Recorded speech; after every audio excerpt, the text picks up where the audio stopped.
Speaking of transitions, let's transition to the other guys who catch the ball. Of course, we're talking about the tight ends, and Kyle Pitts tops that list as a top 10 pick. In 8 games this past season, Pitts topped 80 yards receiving in 5 of those. He was over 100 yards in 3 of those.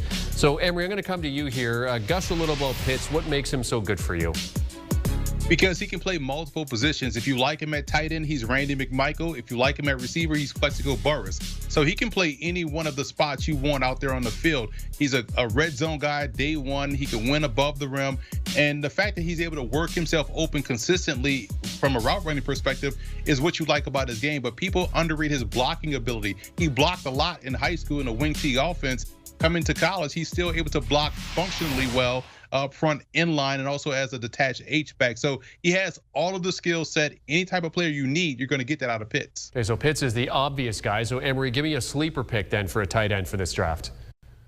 Zach Davidson out of Central Missouri. First of all, he's 6'15". The dude is 6'7", 245 pounds, and he looks it out there on the field. And he's an explosive talent with the ball in his hand. So he can run routes, he can catch passes. He's your flex tight end type that you see a lot of in the NFL. But what's amazing about his story is that he was the team's leading punter. This dude was not, he kicked 4 or 5 punts a game.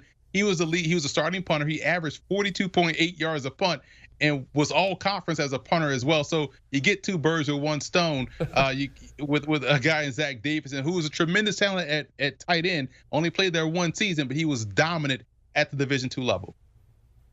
I love the punter to tight end story. Like, I can't top that. I should have gone first, Jeremy. What are we doing here? I'm going to go with Matt Bushman out of BYU. He didn't play in 2020, not because he opted out. He had an Achilles injury, so he wasn't able to play, and that's too bad because you watch 2019 and you're watching Zach Wilson.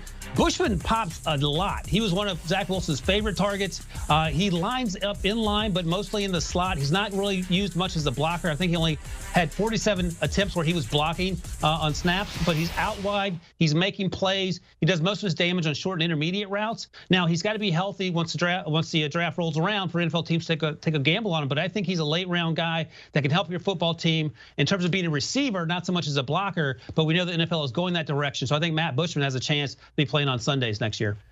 All right, good stuff, gentlemen. Thank you very much. Up next, we're going to get away from the glamour and get into the guys who fight it out in the trenches. A true test of your knowledge as we talk offensive linemen when the football happy hour continues here on CBS Sports HQ. Stay with us.